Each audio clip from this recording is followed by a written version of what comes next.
और आया तो मेरे पति का संदेशा लाने वाला भगवान ही तो हो सकता है।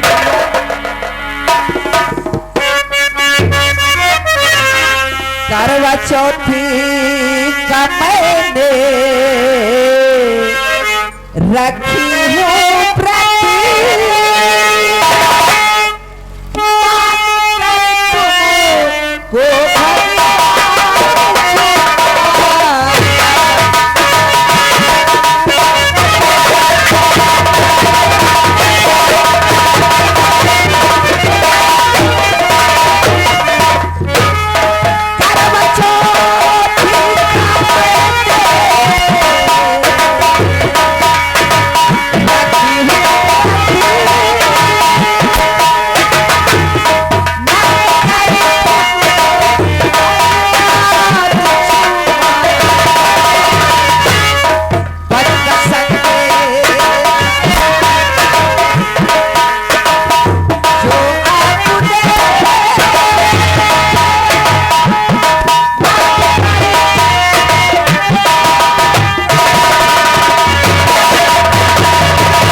मैं तेरे भाई जैसा हूं।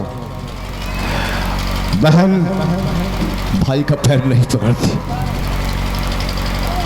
भाई बहन का पांव पूछता है। प्लीज उससे मेरी विनती है, दोबारा कभी मेरा पैर मत छूना। भैया भी कहती हो और पैर भी पकड़ती हो, ऐसे कभी अपना करना।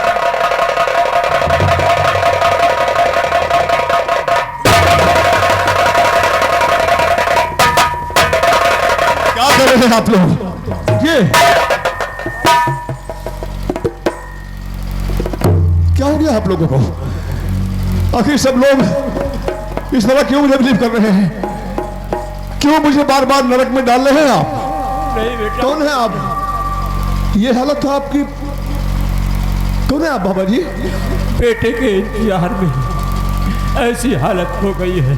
आप शिवा के हाँ हाँ हाँ पिता है? शिवा का पद्रसिंह बापू, मेरा ही नाम राम प्रसाद है।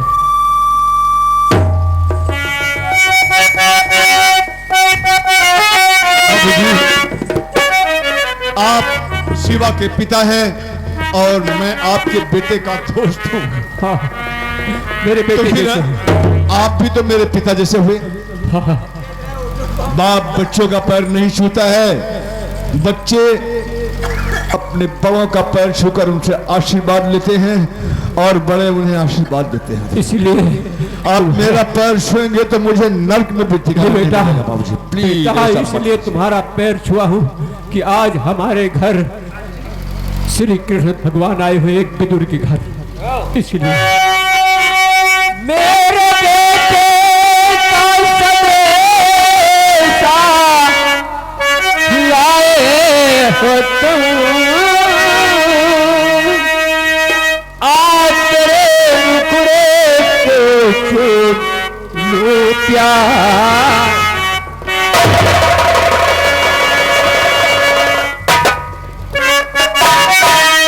बेटा उससे कहे ना कि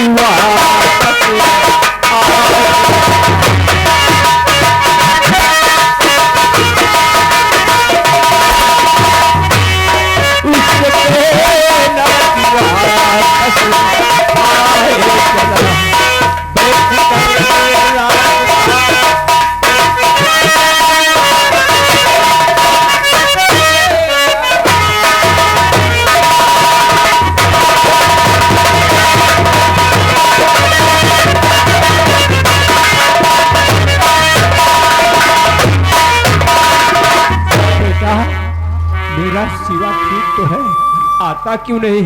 न चिट्ठी भेजता न तार भेजता। आखिर मेरे परवरिश में कुछ कमी हो गई है। बाबूजी, अभी आप एक बार मुझे बेटा कहे हैं ना?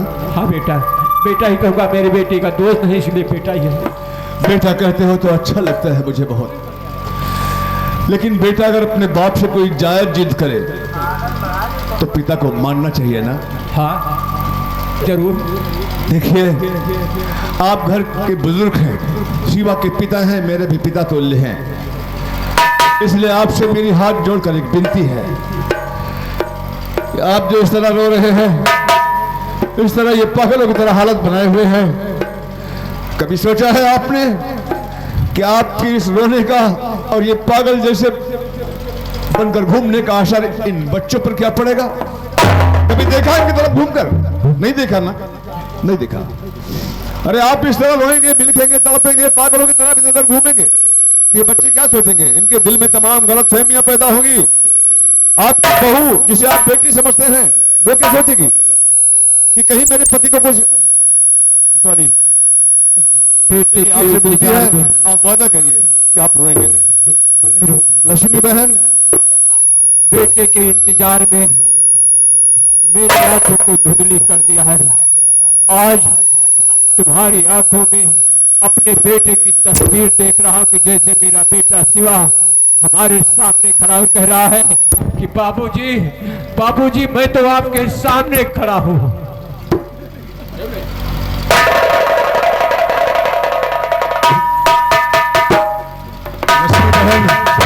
जी भैया। आप तो समझदार हैं, पढ़े लिखे भी हैं, शिक्षित हैं, समझाइए ना इन बाबूजी को। कहाँ तक समझाऊं भैया, मैं समझाते समझाते मैं खुद पागल हो जाती हूँ। यहाँ तक कि कभी कभी बाबूजी खाना खाने बैठ जाते हैं, ट्रेन की आवाज सुनते, खाना तो क्या पानी भी भूल जाते हैं, लक्ष्मी बहन की तरफ भागते चले जाते हैं। भैया कहाँ तक समझाओ? जरा सोचो, इतना बड़ा शहर है और शहर में रहने वाला हर इंसान किसी का बेटा है, किसी का भाई है, किसी का पति है, किसी का बाप है, वो भी तो किसी के बच्चे ही हैं। आपके पति और बाबूजी का बेटा कोई इकलौता नहीं है जो शहर गया है, फिर इसमें रोने की क्या बात है? लेकिन भैया अगर अनजान में मुझसे कोई भूल हो गई होगी तो आपसे तो जरूर मेरे पति ने बताए होंगे। मेरे स्वामी का संदेशा लाए तो कुछ तो बताइए भैया, क्यों राज छुपा रहे हैं भैया? भगवान के वास्ते बोलो ना भैया, मेरे पति ने क्या कहा है, कुछ तो कहा होगा।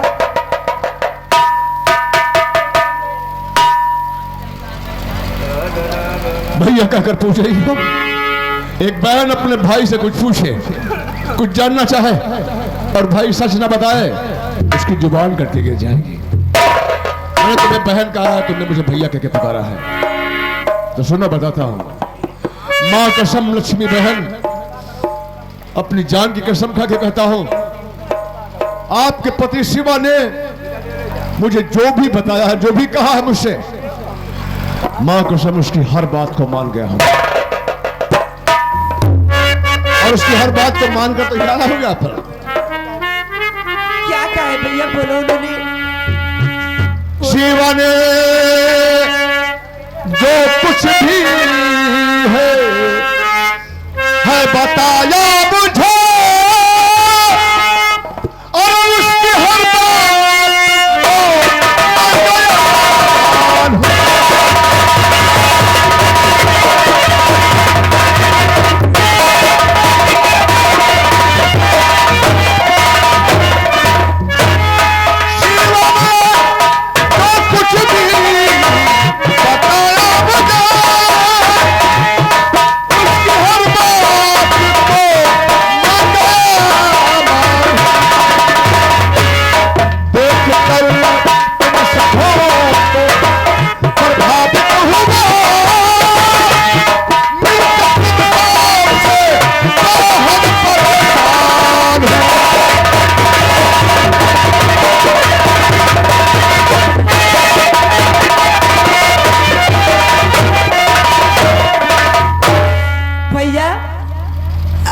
सिर्फ 10-15 मिनट आपको आए हुए होंगे और इतनी परेशानी देखकर आप खुद आंखों में तुम्हारे आंसू देख रही हूँ। और आज के 2 वर्ष पहले से आप लोगों पर क्या बीत रही है भैया? मैं तुम्हारा दर्द समझ सकता हूँ मेरी बहन, लेकिन घबराने की कोई बात नहीं है। शिवा जहां भी है वो बहुत खुश है, बहुत खुश है।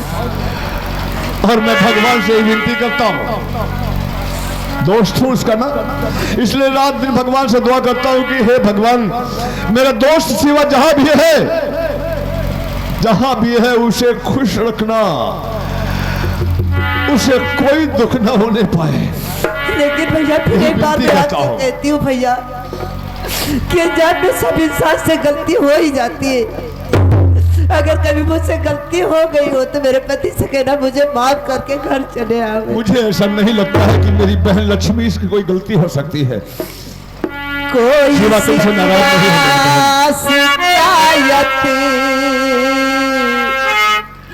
अगर मुझसे या किसी बात से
मेरा मतलब नहीं पहुंचा सकता हूं उसके पास में। क्यों भैया? ऐसा कैसे कर सकता हूं मैं?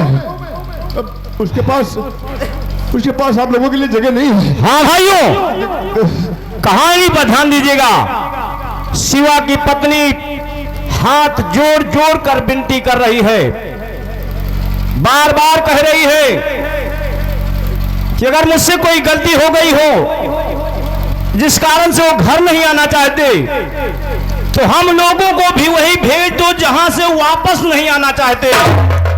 भाइयों जरा सोचिए, अभी इन परिवार वालों को कोई पता नहीं है कि शिवा इस दुनिया में जिंदा है भी या नहीं। बाप कह रहा मेरे बेटे को भेज दो, पैसे की कोई जरूरत नहीं है, जबकि भूख से तड़प रहे हैं सभी लोग। लेकिन मोह माया पिता की यही कहती है कि मेरे बेटे को भेज दो। बहन कह रही कि मुझे आंखों का ऑपरेशन नहीं करवाना है, मेरे भाई से कह दो वापस आ जाएं। नन्हा सा मुन्ना है, कह रहा है मुझे कोई चीज की जरूरत नहीं है, सिर्फ मेरे पापा को भेज दो यहाँ। और जज आलोक वर्मा, न्यायाधीश जज आलोक वर्मा, जो न्याय की कुर्सी पर बैठकर हमेशा न्याय किया है और आए थे यहाँ शिवा की सच्चाई बताने के लिए, आखिरी इच्छा बताने के लिए। लेकिन इस परिवार की हालात देखकर जज साहब टूट चुके हैं, चूर चूर हो चुके हैं और आज मुकर गए सच्चाई बताने से। जज साहब इनकी हालात देखकर देखिए कैसे झूठ का सहारा ले रहे हैं। ये क्या सुन रहा हूं मैं और क्या देख रहा हूं? पत्नी कह रही है कि करवा चौथ का व्रत रखा है।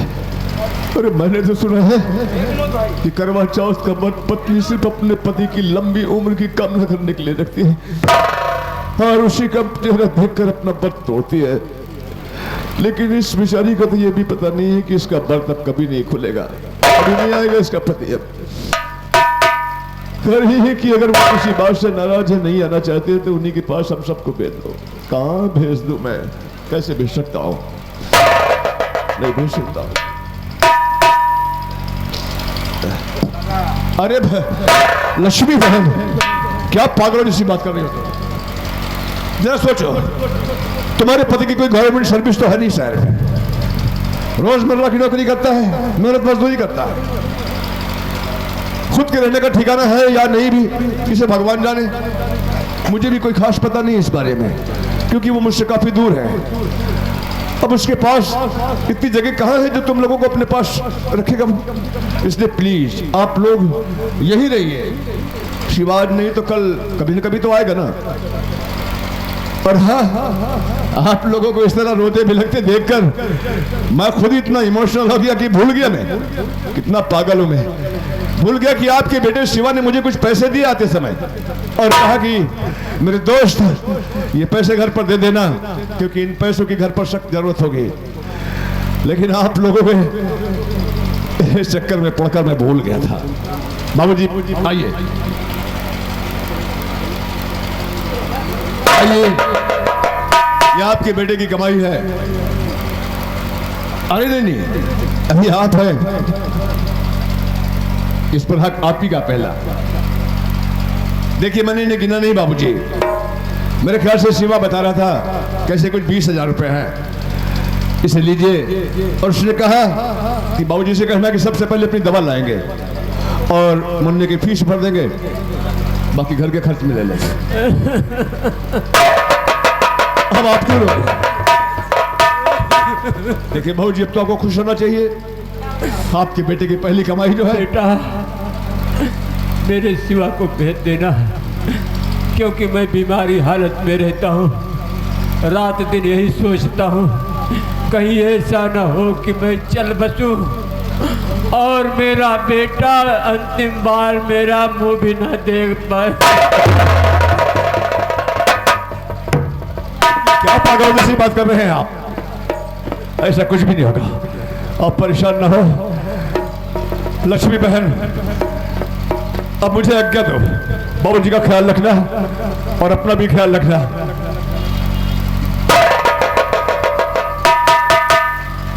बाबूजी, शहर बाबू जाकर मेरे भैया से कह देना कि मुझे अपने आंखों की ऑपरेशन नहीं कराना है, सिर्फ मेरे भैया को मेरे घर भेज दीजिए, क्योंकि उनके बिना मैं बेचैन रहती हूँ।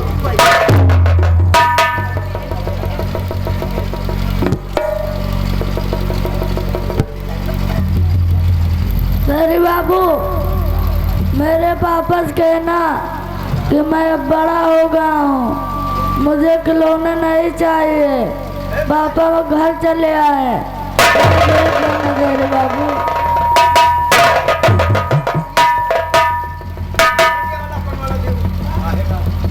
नहीं बेटे, अभी तुम इतने बड़े भी नहीं हो गए हो कि तुम्हारी खेलने की उम्र खत्म हो गई है। कौन कहता है कि तुम्हें खिलौने नहीं चाहिए? तुम्हें खिलौने भी मिलेंगे, तुम स्कूल भी जाओगे। वो है ना शिवा, यहां से जाकर उसे मैं बहुत डांटूंगा उसे मैं, और उससे कहूंगा कि घर वापस चला जा, मुन्ना बहुत प्यार करता है तुझे। चलता हूँ लक्ष्मी बहन पे।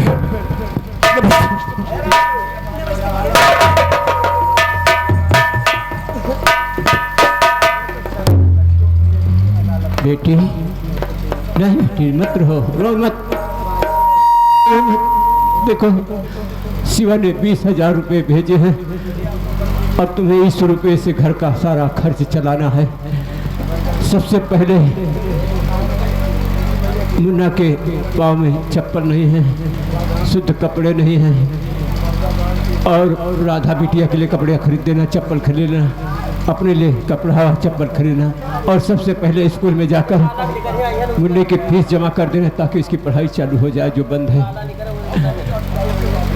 बहू हमें इन रुपयों से क्या लेना देना है? हमें तो तुम लोगों का सहारा चाहिए, तो सिर्फ 2 रोटी चाहिए। इस रुपये के तो तुम हकदार हो, हमें इन रुपये से क्या लेना देना है?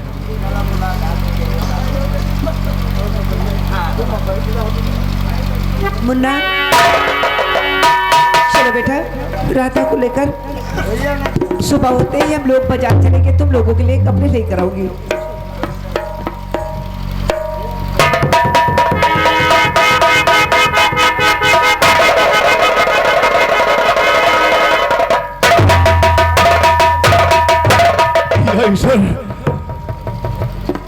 क्यों आया मैं यहाँ? क्या यही सब सुनना और देखना बाकी था? अरे क्या सुन रहा हूं मैं? पत्नी कह रही कि वो नहीं आना चाहते तो मुझे हम सबको वहीं भेज दो उनके पास। बाप पागल हो गया है, घर में खाने को एक दाना नहीं है। ये कैसा जुल्म करा दिया तूने भगवान मुझसे, कैसा अन्याय हो गया मुझसे। क्यों मेरी कलम ने मुझे धोखा दिया? क्यों ऐसा हुआ? सच में मुझे लग रहा है कि शायद मेरे हाथों इंसाफ का खून तो नहीं हो गया है। मुझे माफ कर देना भगवान। अरे नीले आकाश वाले, तेरा सीना क्यों नहीं छलनी हो जाता है इन गरीबों की गरीबी और परेशानी को देखकर? क्यों ऐसा इम्तिहान लेता है तू इंसानों का? ये ऋषि मुनि तो नहीं है, वली बुजुर्ग तो नहीं है जो तेरे इम्तिहान में पास हो जाएंगे। इम्तिहान तो तूने लिया ऋषियों का, वलियों का, बुजुर्गों का, लेकिन ऐसा इम्तिहान हम गुनहगारों का न ले नहीं दे पाएंगे। इसी तरह से एक बार करबला में जालिमों ने जुल्म किया था आका हुसैन के खानदान पर, आज वही जुल्म इनके सामने हो गया है। सुना है कि बाप की जिंदगी का सबसे बड़ा बोझ होता है जवान बेटे का जनाजा बाप के कंधे पर, लेकिन इस गरीब बाप को तो बेटे का जनाजा उठाना भी नसीब नहीं हुआ। हाँ, अल्लामा ये जुल्म की आंधी चली, जुल्म की ऐसी ये आंधी चली, करबला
ठाकुर साहब पे कोनो बातें नहीं शायद।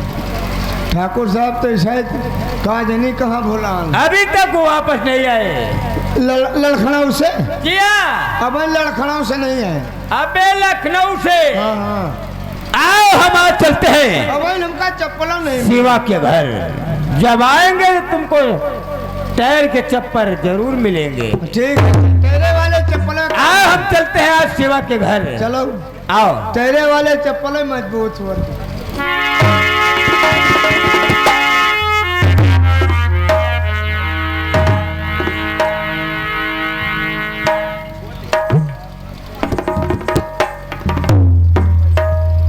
राधा, तुम रोज यही कहा करती थी कि भाभी जब से भैया गए मुझे कपड़े नहीं लाई ना।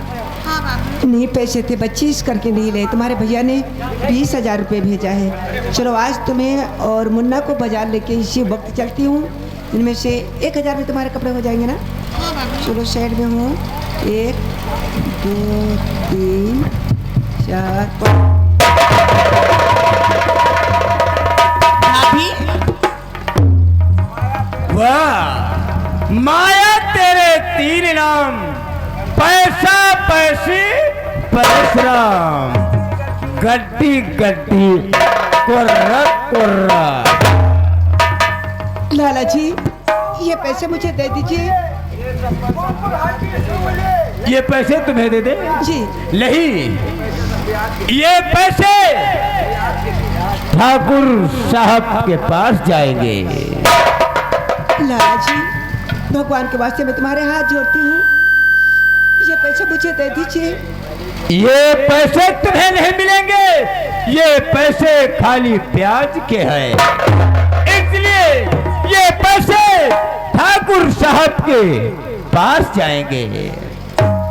मालिक आपके मैं हाथ जोड़ती हूँ, मेरे बच्चों की तरफ तो ध्यान दीजिए कि मेरे बच्चों के पाँव में चप्पल नसीब नहीं है। 2 बरस के बाद मेरे पति की कमाई आई है, तो इसे मत मुझसे ठुकराओ, इसे मुझे दे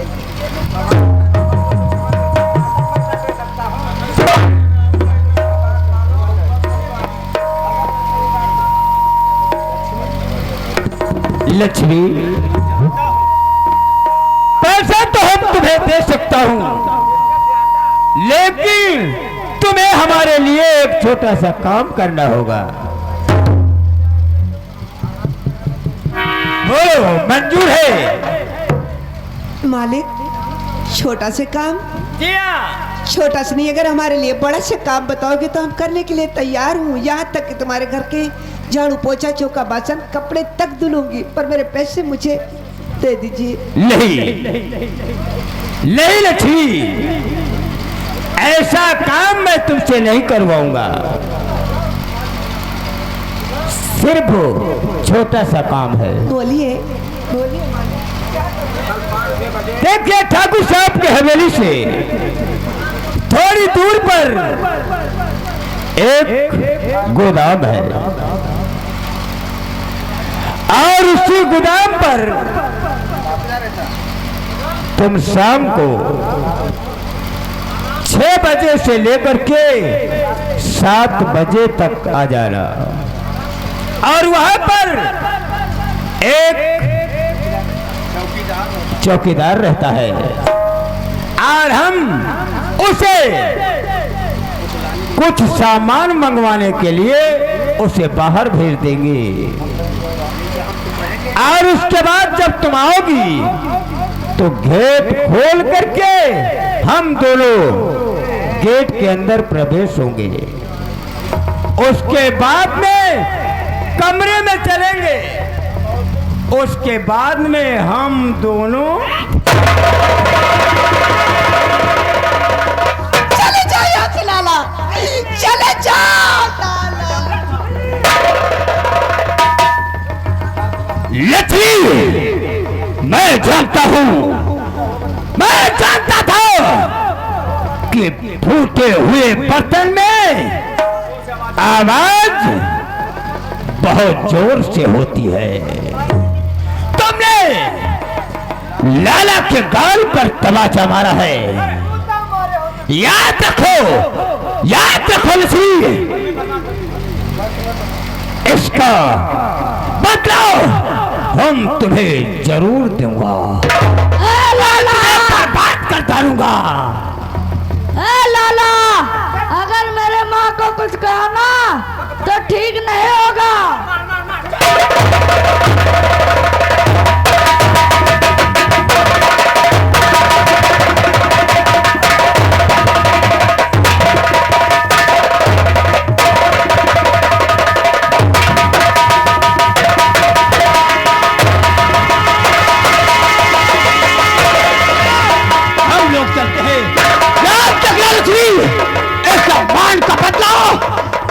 अगर न दिया तो अपने आप को लाला नहीं कहलाऊंगा।